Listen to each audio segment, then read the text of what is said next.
સમાચારની શરૂઆત કરીએ। રાજકોટમાં પ્રી મોન્સૂન કામગીરી માત્ર કાગળ પર જ જોવા મળી છે। સમાચાર રાજકોટથી મળી રહ્યા છે, જ્યાં રાજકોટમાં શાસક પક્ષના નેતાના વોર્ડમાં જ સ્પીડ બ્રેકર છે તે વરસાદી પાણીમાં તણાયું છે તેના દ્રશ્યો સામે આવ્યા છે। લીલુબેન જાદવના વોર્ડમાં જ આ સ્પીડ બ્રેકર પાણીમાં તણાઈ ગયું છે, જેના દ્રશ્યો સામે આવ્યા છે। વોર્ડ નંબર 11માં વ્યાપક ભ્રષ્ટાચાર થયા હોવાના આક્ષેપો છે તે હવે થઈ રહ્યા છે। 2 ઇંચ જેટલો વરસાદ ખાબકતા સ્પીડ બ્રેકર છે તે પાણીમાં તણાઈ ગયું હતું। આ દ્રશ્યો સામે આવ્યા છે, જ્યાં વરસાદે સ્પીડ બ્રેકરને જ તણવી નાખ્યું હોય ત્યારે જાગૃત નાગરિક દ્વારા ઘટનાનો વિડીયો છે તેને વાયરલ કરવામાં આવ્યો છે। સ્પીડ બ્રેકર સામાન્ય રીતે વાહનોની ગતિ ધીમી કરવા માટે હોય છે, પરંતુ અહીં તો 2 ઇંચ જેટલો વરસાદ ખાબકતા આ સ્પીડ બ્રેકર છે તે ખુદ જ પાણીમાં તણાઈ ગયું છે। ત્યારે આ ઘટના છે લીલુબેન જાદવના વોર્ડમાં જ આ ઘટના બની છે। વોર્ડ નંબર 11માં જ વ્યાપક ભ્રષ્ટાચાર થયાના હવે આક્ષેપો થઈ રહ્યા છે।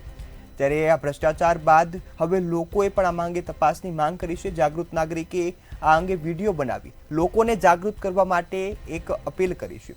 સાથે જ વ્યાપક ભ્રષ્ટાચાર થયા બાદ જે આ બ્રેકર છે તે તણાયું હોવાના ઘટના સામે આવી છે, જ્યાં 2 ઇંચ જેટલો વરસાદ ખાબકતા આ બ્રેકર પાણીમાં તણાઈ ગયું છે। ત્યારે રસ્તાઓ પર બ્રેકર છે તે પણ સલામત નથી, કારણ કે ભ્રષ્ટાચારને કારણે કામો નબળા થઈ રહ્યા છે, જેને કારણે આવી ઘટનાઓ અવારનવાર બને છે। ત્યારે વધુ એકવાર રાજકોટમાં ભ્રષ્ટાચારના જે આક્ષેપો થઈ રહ્યા છે, સાથે જ જે પ્રી મોન્સૂન કામગીરી છે તે માત્ર કાગળ પર થઈ હોય તેવા પણ આક્ષેપો છે તે કરવામાં આવી રહ્યા છે। 2 ઇંચ જેટલો વરસાદ ખાબકતા જ આ જે બ્રેકર છે તે પાણીમાં તણાઈ ગયું હતું। જાગૃત નાગરિક દ્વારા આ ઘટનાનો વિડીયો છે તે બનાવી અને વાયરલ કરવામાં આવ્યો છે। શાસક પક્ષના નેતાના વોર્ડમાં જ આ સ્પીડ બ્રેકર તણાયું હોવાના જે વિડીયો છે તે સામે આવ્યા છે। લીલુબેન જાદવના વોર્ડમાં જ આ સ્પીડ બ્રેકર છે તે પાણીમાં તણાયું છે, જે બાદ લોકોમાં પણ ભારે રોષ જોવા મળ્યો છે। રાજકોટના વોર્ડ નંબર 11માં વ્યાપક ભ્રષ્ટાચાર થયાના આક્ષેપો છે તે હવે કરવામાં આવી રહ્યા છે, કારણ કે સામાન્ય એટલા 2 ઇંચ વરસાદમાં જે સ્પીડ બ્રેકર છે તે પાણીમાં તણાઈ ગયું છે। આને લઈ હવે લોકો છે તે નારાજ જોવા મળ્યા છે અને તંત્રની જે કામગીરી છે, પ્રી મોન્સૂનની કામગીરીના જે દાવાઓ છે તે હવે પોકળ સાતા જે દેખાતા હોય તેવું લાગી રહ્યું છે। પ્રી મોન્સૂનની કામગીરીને લઈ તંત્ર દ્વારા મોટા દાવાઓ કરવામાં આવે છે, પરંતુ જ્યારે વરસાદની શરૂઆત થતી હોય છે ત્યારે અનેક જગ્યાએ તંત્રની પોલ ખુલતી હોય તેવા દ્રશ્યો સામે આવતા હોય છે। ત્યારે વધુ એકવાર રાજકોટથી આ દ્રશ્યો સામે આવ્યા છે, જ્યાં વરસાદી પાણીમાં સ્પીડ બ્રેકર છે તે તણાઈ ગયું છે।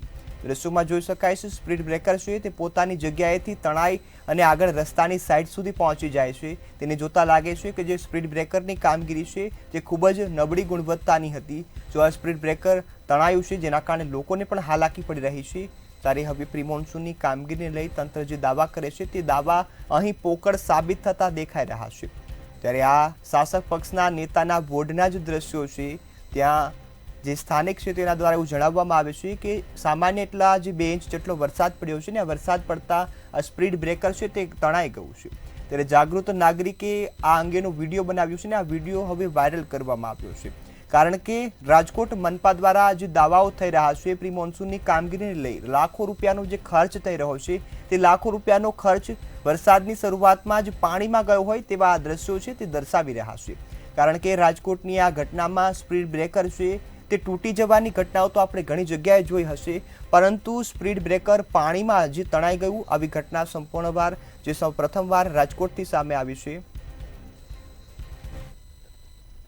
હાલો મિત્રો, હું તમને આજે એક રાજકોટનો એક અજુબો બતાવીશ કે આપણે રોડ ઉપર સ્પીડ બ્રેકર બનાવ્યા હોય તો રોડ ઉપર સ્પીડ બ્રેકર સીધા હોય છે। અમારે ત્યાં એક અજુબો જોવા મળ્યો છે, એક સ્પીડ બ્રેકર તમે જોઈ શકો છો રોડ છે આ, અહીંયા રોડ ઉપરથી સ્પીડ બ્રેકર હટીને વિકાસ કરવા માંડી ગયું, આમ સાઈડમાં આવી ગયું। આ સ્પીડ બ્રેકર ખરેખર આમ સીધું હોવું જોઈએ, એની જગ્યાએ આ સ્પીડ બ્રેકર સીધા રોડની જગ્યાએ મૂકી અને આ સ્પીડ બ્રેકર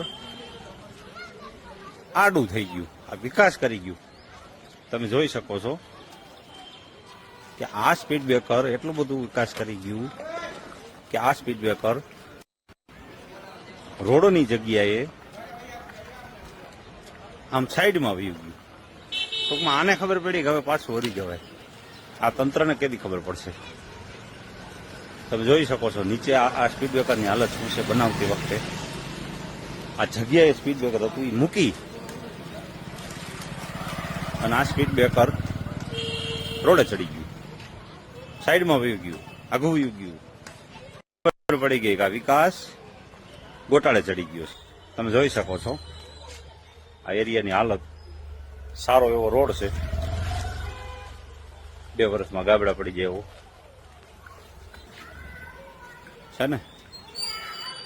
આ જે રોડ છે ને એની નીચે આ રોડ જેટલા જ ભૂંગરા છે, એટલે એમ કહી શકાય કે એટલું ગટર છે, એટલું પાણી જાવક છે, છતાંય આ રોડ ઉપર એટલું પાણી આવે છે કે સ્પીડ બ્રેકરને ઉપાડીને એક બાજુ નાખી દે છે. તો મતલબમાં ગટરમાં પાણી જાતું નથી. તો આ લોકોએ ક્યાં પ્લાનિંગથી આ ગટર બનાવી છે? કારણ કે આ જે સિમેન્ટ રોડ છે ને, સિમેન્ટનો બનાવેલો રોડ છે. જોકે ગાબડા દેખાય છે ધીમે જ્યાં આવે ત્યાં અલગ અલગ જગ્યાએ, પણ જેટલો રોડ તમને દેખાય છે ને એટલી ગટર છે. એટલે રોડ જેટલી જ જો ગટર હોય તો પછી મારો કહેવાનો મતલબ એટલું બધું થવું ન જોઈએ એમ. આટલું પાણી આમાં આવવું ન જોઈએ. કારણ કે આ જે છે ને એ રિંગ રોડ ઉપરથી ઉમિયા ચોકેથી સીધો આવે છે. એટલે એની અંદર એટલે એવડે મોટા ગટર છે કે અંદર મોટા મોટા ભૂંગળા નાખેલા. તો મતલબ એટલું પાણી જાતું નથી. તો પછી ક્યાં પ્લાનિંગથી આ ભૂંગળા નાખ્યા છે ને મતલબ કોકના માટે નાખ્યા છે એમ કઈ